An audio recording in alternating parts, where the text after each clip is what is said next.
Long before the grand boulevards and the shining Eiffel Tower, the land that would become Paris was a quiet place of forests, rivers, and scattered villages. Humans had lived here for thousands of years, some say as early as 8000 BC, hunting, fishing, and farming along the winding River Seine. But the true story of Paris begins with a Celtic tribe called the Parisii. Around 250 BC, they settled on the small islands and riverbanks near the center of modern-day Paris. The tribe built wooden bridges and simple fortifications, controlling trade routes that connected the northern lands of Europe to the Mediterranean. Their settlement was small but strategic, and it soon became a center for trade and craftsmanship. The Parisii named their home Lutetia, meaning marshy place, since much of the area was surrounded by wetlands. They minted their own coins, traded with neighboring tribes, and prospered in the heart of ancient Gaul. But their success attracted the attention of a growing power to the south, the Roman Republic. In 58 BC, the Romans began their conquest of Gaul under their most famous general, Julius Caesar. By 52 BC, the armies of Rome reached the Parisii. After fierce battles, the Romans defeated the local tribes and absorbed their lands into the Roman Empire. Lutetia became a Roman town, officially known as Lutetia Parisirum, meaning Lutetia of the Parisii. Under Roman rule, the town changed dramatically. It was rebuilt with stone buildings, public baths, and temples. A main road ran north to south, crossing the Seine by a wooden bridge, while a grand amphitheater, capable of holding 15,000 people, rose nearby. The Romans brought order, architecture, and Latin, laying the foundation of the Paris we know today. By the 2nd and 3rd centuries AD, Lutetia had become a comfortable provincial town of about 8,000 residents. Its people enjoyed Roman luxuries, markets filled with goods from distant lands, clean water from aqueducts, and public gatherings in marble halls. But prosperity would not last forever. The great Roman world began to crumble under internal chaos and attacks from outside tribes. As barbarian invasions swept across Europe, Lutetia's citizens built walls for protection, retreating to the safety of the small island in the Seine, today known as Ile de la Cité, the heart of modern-day Paris. It was during this period that Christianity arrived. Tradition tells of Saint Denis, a missionary who brought the new faith to Lutetia in the 3rd century. When he refused to abandon his beliefs, he was executed on a hill north of the city. Legend says he picked up his severed head and walked several miles before collapsing.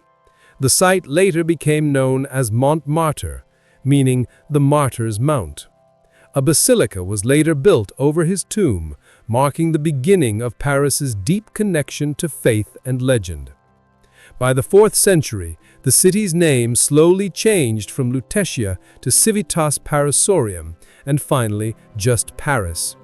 As the Roman Empire faded, the small walled island settlement survived, not as a mighty city, but as a symbol of endurance in a collapsing world. And soon, from the ashes of Rome's fall, Paris would rise again under a new people who would shape the future of France itself. When the Western Roman Empire finally fell in the 5th century, much of Europe was thrown into chaos. Roads broke apart, trade collapsed, and cities that had once thrived under Roman rule were abandoned. But Paris, small and walled on its island in the Seine, managed to survive. Its people endured invasion, famine, and war, but they did not disappear. Among the tribes that entered Gaul were the Franks, a Germanic people led by a young and ambitious warrior named Clovis I. In the late 400s AD, Clovis united the Frankish tribes and defeated the last Roman forces in northern Gaul. Around 508 AD, he made Paris his capital, recognizing its strategic position and symbolic power. Clovis also converted to Christianity, marking the beginning of a new chapter, one that tied the growing French kingdom to the church for centuries to come. After Clovis's death, his kingdom was divided among his sons, and for the next few centuries, power often shifted between rival rulers. Paris remained an important spiritual center, especially thanks to its patron saint, Saint Genevieve, who was credited with saving the city from attack through her faith and leadership. Her name still lives on in the Great Pantheon and other Parisian landmarks today. By the 8th century, a new dynasty, the Carolingians, had taken power. The most famous of them, Charlemagne, ruled over a vast empire that stretched across much of Western Europe. However, he preferred to govern from Aachen, in modern Germany, and Paris slowly lost its political significance. It remained, however, a city of faith and learning, filled with monasteries and churches that preserved knowledge through the Dark Ages. Then came the Vikings. In the 9th century, warriors from the north began sailing up the Seine, raiding towns and monasteries for treasure. Paris, with its river access, became a prime target. The first attacks were devastating. In 845 AD, the Viking leader Ragnar Lodbrok, a name surrounded by both history and legend, sailed hundreds of ships up the Seine and demanded a ransom to spare the city. The Franks paid in silver, but peace didn't last. The Vikings returned again and again, each time hungrier for gold and land. The Great Siege of 885-886 marked a turning point. Thousands of Vikings surrounded Paris, but the city, defended by Count Odo and its sturdy walls, refused to surrender. After months of brutal fighting, starvation, and disease, the attackers finally withdrew. Odo's bravery made him a hero, and in time, he became king of the Franks himself. The siege proved something important. Paris could resist, and Paris could survive. By the 10th century, a new royal family, the Capetians, rose to power. Their founder, Hugh Capet, became king in 987 AD and once again chose Paris as his base. Though his kingdom was small, limited mostly to the lands around the city, it marked the birth of a new France. Over the next few centuries, as the Capetian kings expanded their control, Paris transformed from a regional stronghold into the beating heart of a growing nation. The medieval city blossomed. On the Ile de la Cité, royal palaces were built where the Palais de Justice now stands. Across the river, the left bank became home to abbeys, scholars, and religious institutions. In 1500, the University of Paris was founded, quickly becoming one of Europe's greatest centers of learning. Its reputation attracted scholars from England, Italy, and across the continent, turning Paris into the city of students. Meanwhile, the right bank flourished with merchants, craftsmen, and traders. Markets, docks, and workshops filled the streets, making Paris the commercial capital of northern France. With its mix of faith, trade, and royal power, the city became a mirror of medieval civilization, vibrant, noisy, and full of contrasts. By the end of the 12th century, Paris was bursting with life, and its growing population needed protection. King Philip II Augustus ordered the construction of massive new stone walls around both banks of the Seine, the most advanced defenses of their time. He also paved the city's muddy streets and built a great fortress on its northern edge, the Louvre. Though it would later become a palace and museum, the Louvre began as a military fort, guarding the capital against enemies. At the same time, Paris began its most ambitious spiritual project, the construction of a new cathedral that would become one of the most iconic buildings in history, Notre Dame de Paris. Its foundation stone was laid in 1163, and it would take nearly 200 years to complete. Its tall towers, vast stained glass windows, and flying buttresses transformed the skyline, showcasing the best of Gothic architecture. For centuries, Notre Dame stood not only as a place of worship, but as the symbol of Paris itself, a city of faith, art, and human ambition. By the dawn of the 14th century, Paris had grown into the largest city in Europe, with a population of nearly 200,000 people. It was a city of kings, monks, merchants, and dreamers, a city both glorious and troubled. But soon it would face its greatest challenges yet: plague, war, and revolution. By the early 1300s, Paris stood as the pride of Europe, a vast, bustling city of over 200,000 people. It was the capital of a powerful kingdom, the center of religion and learning, and home to markets, artisans, and nobles. Yet beneath its beauty and progress, the city faced growing pressures. Narrow streets were packed with people. Sanitation was poor. Diseases spread easily, and hunger was never far away. Paris was powerful, but fragile.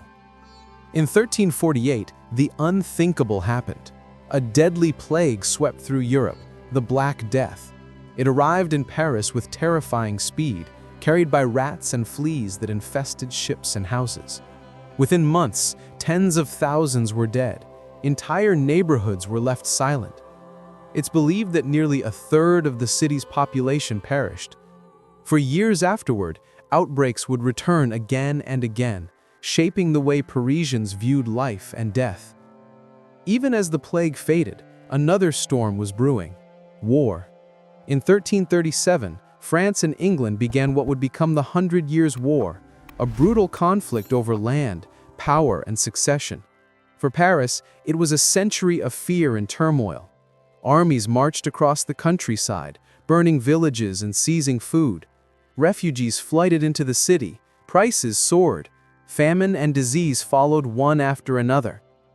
By the early 1400s, Paris itself became a battlefield. In 1420, English forces captured the city, and their young king, Henry VI, was crowned King of France inside Notre Dame Cathedral. Many Parisians fled during the occupation, and for 16 long years, the city endured foreign rule. But in 1436, French forces finally retook Paris, restoring it to the crown. The population slowly recovered, reaching 250,000 by the end of the century. Despite war and suffering, Paris never lost its creative spark. As peace returned in the 15th and early 16th centuries, the city entered a new age, the Renaissance. This was a time of rediscovery, art, and learning, inspired by ancient Greece and Rome. The heavy medieval walls still stood, but within them a new energy began to flow. King Francis I, who ruled from 1515 to 1547, played a major role in shaping Renaissance Paris. He loved art and architecture and wanted to make Paris the cultural capital of Europe. He invited artists, architects, and scholars to his court, including Leonardo da Vinci, who spent his final years in France. He ordered the building of elegant bridges, fountains, and palaces in the new Renaissance style.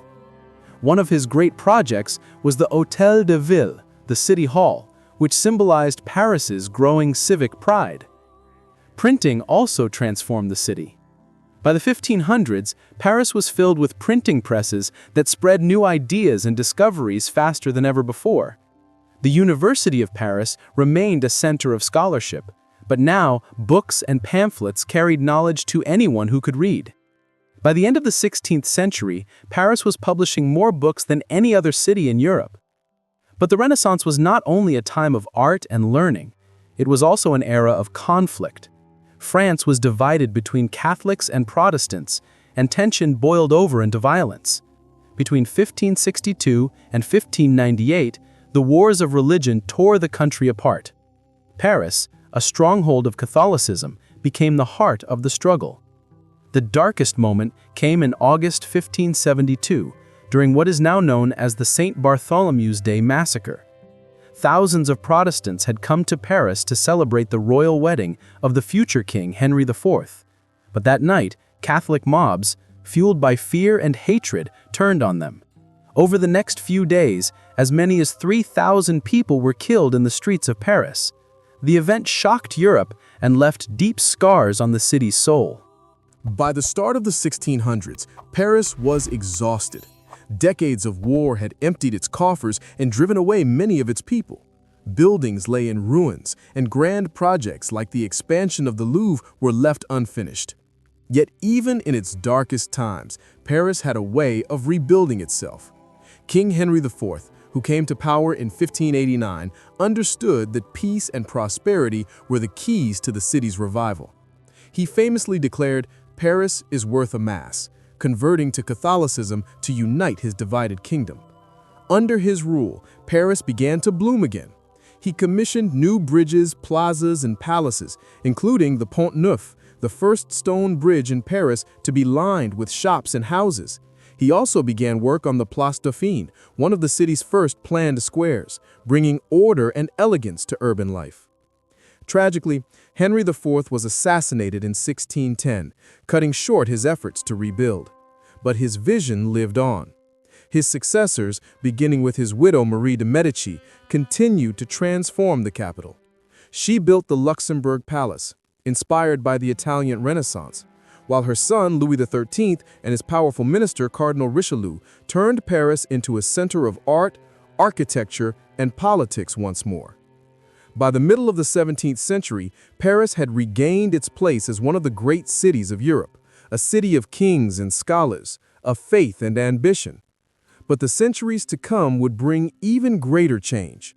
Behind the royal splendor, tension was growing between the powerful and the poor, the monarchy and the people. Soon, Paris would explode into revolution. By the mid-1700s, Paris stood as the beating heart of France, brilliant, crowded, and full of contradictions. It was a city of glittering palaces and grand boulevards, but also of dark alleys, hungry families, and rising anger. The Enlightenment, an age of philosophy and reason, had taken root here. In its cafes and salons, writers and thinkers like Voltaire, Rousseau, and Diderot debated freedom, justice, and the rights of man. But outside, the ordinary people of Paris struggled just to survive. As the 18th century advanced, the divide between the rich and poor grew impossible to ignore. Taxes crushed the commoners, while the nobility and clergy lived in luxury. The cost of bread, the city's main food, soared. And the king, Louis XVI, seemed distant and uncertain. The storm that had been building for decades finally broke in 1789, and once again, Paris became the center of world-changing events. The French Revolution. It began with hunger and hope. On July 14, 1789, Parisians stormed the Bastille, an old royal fortress that had come to symbolize tyranny and oppression. The revolutionaries found little inside, only a handful of prisoners, but the act itself became a symbol of freedom. The fall of the Bastille echoed across France and all of Europe. In the months that followed, Paris was transformed. The National Assembly met to rewrite France's laws. The Declaration of the Rights of Man and of the Citizen proclaimed liberty and equality for all.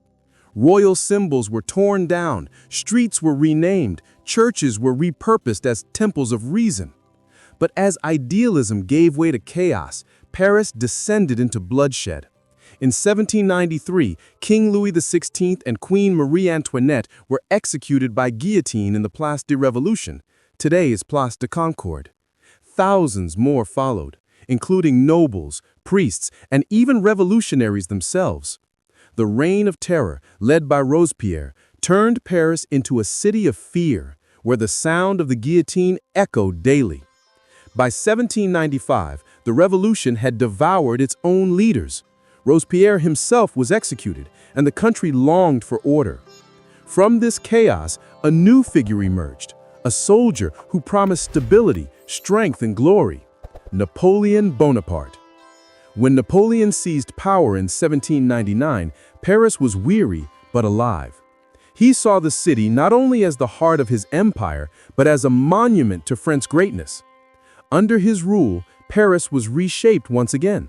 New bridges, monuments, and boulevards rose from the ruins of revolution. Napoleon commissioned the Arc de Triomphe in 1806, a grand monument to his armies and victories. He also ordered the construction of La Madeleine, originally meant to be a temple to the glory of his soldiers. Paris became a stage for imperial power, a place where stone and marble told the story of conquest. But Napoleon's empire burned too bright and too fast. After his defeat at Waterloo in 1815, the victorious European powers entered Paris in triumph. The city had survived yet another transformation, and though the emperor was gone, his mark remained. The 19th century. Rebirth and revolution again. Paris could never stay quiet for long. Over the next decades, it became a place of constant change, politically, artistically, and architecturally. The 1800s saw the birth of modern Paris, the city we recognize today. In 1830 and again in 1848, revolution returned to the streets. Crowds raised barricades, waving the tricolor flag, demanding freedom and better living conditions. Kings came and went. The poor and the powerful clashed again and again, and Paris, as always, was both stage and actor in the great drama of French history. Then came Napoleon III, the nephew of the first emperor. When he took power in 1852, he dreamed of transforming Paris into the most beautiful city in the world, orderly, elegant, and grand. To make it happen, he appointed Baron Haussmann. Haussmann's Paris. Between 1853 and 1870, Haussmann tore down much of medieval Paris and built a new one in its place. Narrow, twisting alleys gave way to wide boulevards, parks, and stone apartment buildings with graceful facades. Modern sewers and water systems were built, along with gas lighting that turned night into day. The result was breathtaking, a city of light, air, and symmetry. But it came at a cost. Tens of thousands of poor families were forced from their homes as the old neighborhoods were demolished. Paris became a city of beauty and of growing social divides. When Napoleon III's empire fell in 1870, Paris once again found itself under siege, this time by Prussian armies. After months of starvation and bombardment, the city surrendered, but not before its people rose in rebellion one last time. In 1871, the Paris Commune, a radical socialist government, seized control of the city. For 2 fiery months, Paris became the symbol of revolutionary hope and defiance. But the French army crushed the uprising, leaving thousands dead and parts of the city in ruins. Still, Paris rose again. It always did.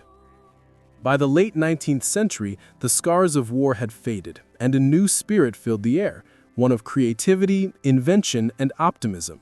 The Eiffel Tower, built for the 1889 World's Fair, became the new symbol of the city.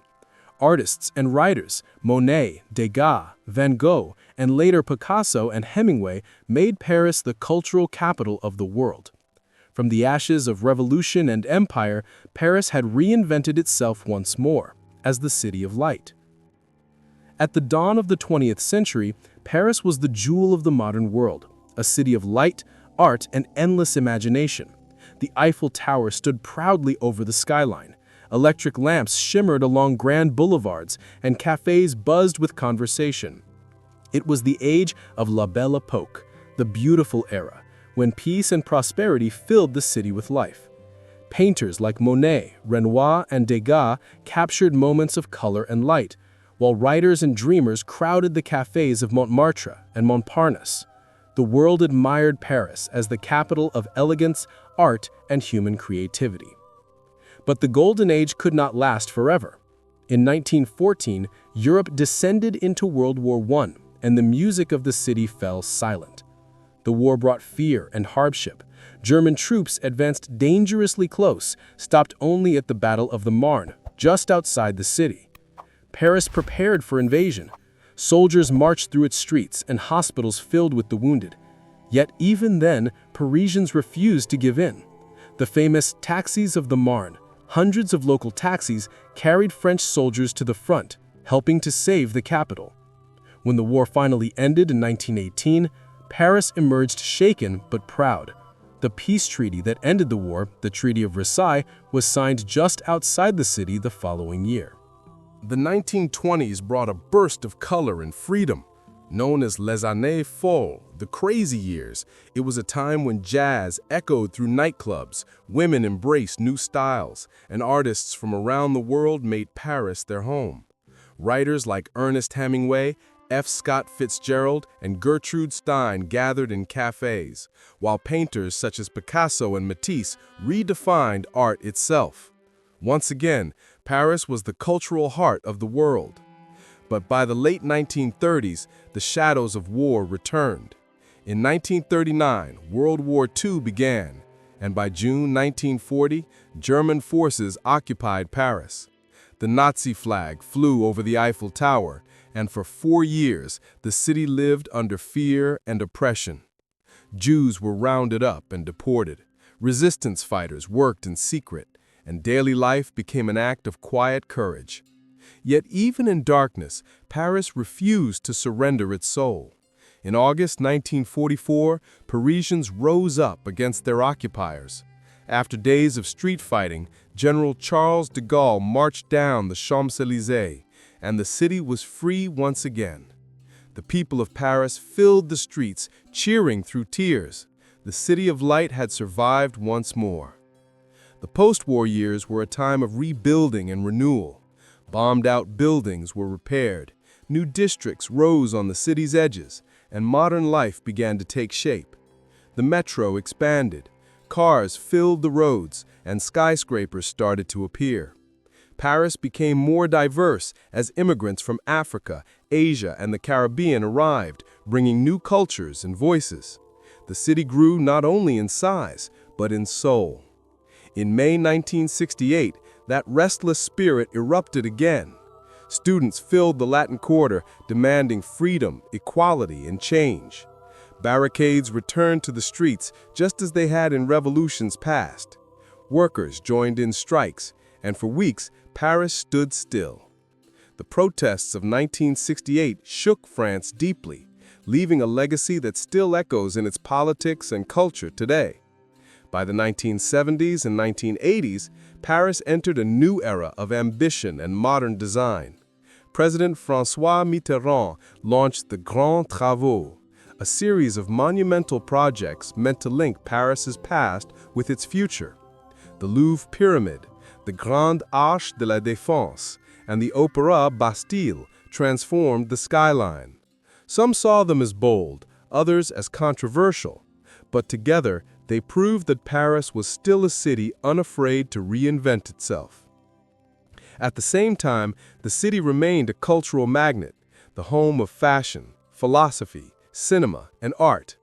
The opening of the Centre Pompidou in 1977, with its radical design and celebration of modern creativity, symbolized this new spirit, futuristic, daring, and alive.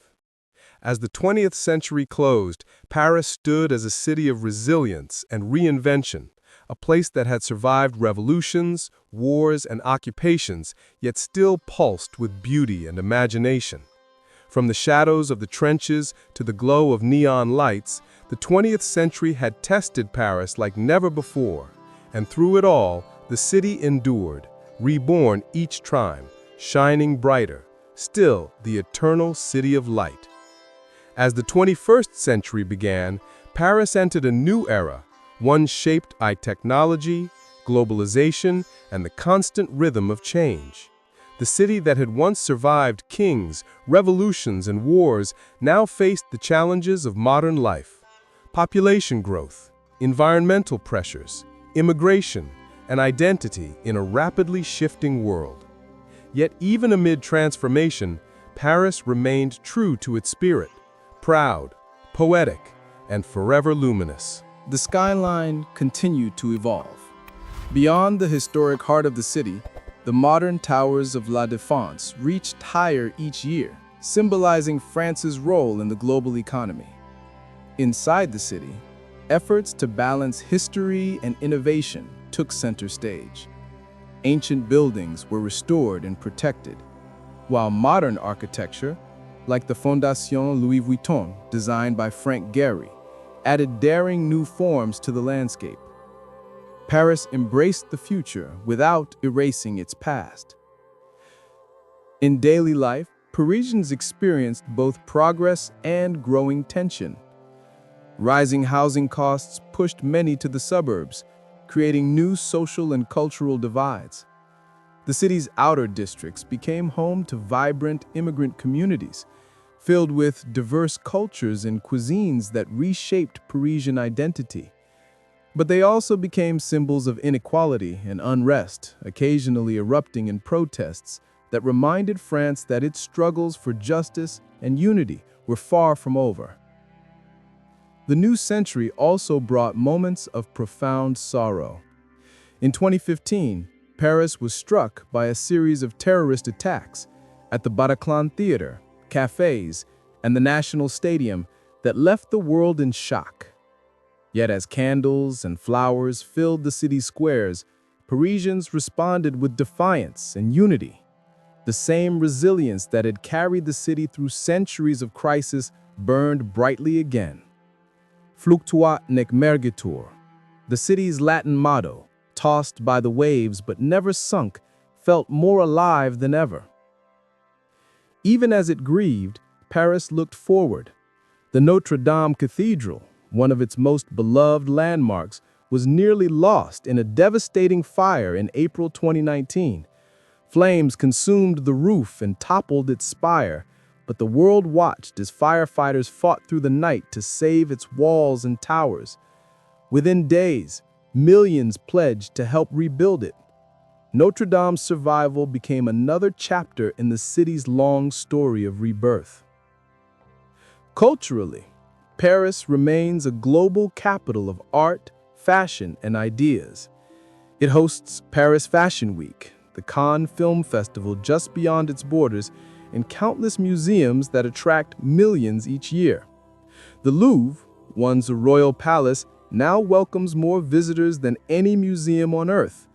The Musée d'Orsay celebrates the art of the 19th century, while the Centre Pompidou continues to challenge boundaries with modern and contemporary works. In music, cuisine, and philosophy, Paris continues to lead, not just as a French city, but as a global icon of creativity. At the same time, Paris is embracing sustainability and innovation. Electric buses hum through its streets, bike lanes stretch across its boulevards, and the Seine's banks have been transformed into pedestrian havens. The city prepares to host the 2024 Olympic Games, showcasing not just its beauty, but its vision of a greener, more inclusive future. Yet, perhaps more than its monuments or events, what defines Paris today is its spirit, a blend of resilience, rebellion, and romance. It is a city that remembers its past, yet refuses to be trapped by it. From the quiet mornings along the Seine to the sparkling nights beneath the Eiffel Tower, Paris remains what it has always been, a mirror of humanity itself, full of contradictions, passions, and dreams. Over 2,000 years have passed since a small tribe settled on the banks of the Seine. That settlement became Lutetia, then Paris, then the heart of France, and finally a symbol of civilization for the entire world. Through empires and revolutions, plagues and wars, the city has been destroyed and rebuilt, conquered and liberated, but never defeated. Paris endures. Paris transforms. Paris lives. From its ancient roots on the banks of the Seine to its shining skyline today, Paris has stood the test of time. It has been a Roman outpost, a medieval fortress, a cradle of revolution, and a beacon of art and culture. Empires have risen and fallen, kings have ruled and vanished, yet Paris has always endured, reinventing itself while keeping its soul alive. Through centuries of triumph and tragedy, its people have rebuilt, resisted, and reimagined their city again and again. Today, Paris remains not just the capital of France, but a symbol of beauty, resilience, and human creativity. Empires fade, monuments crumble, but the light of Paris, the city of light, never truly goes out.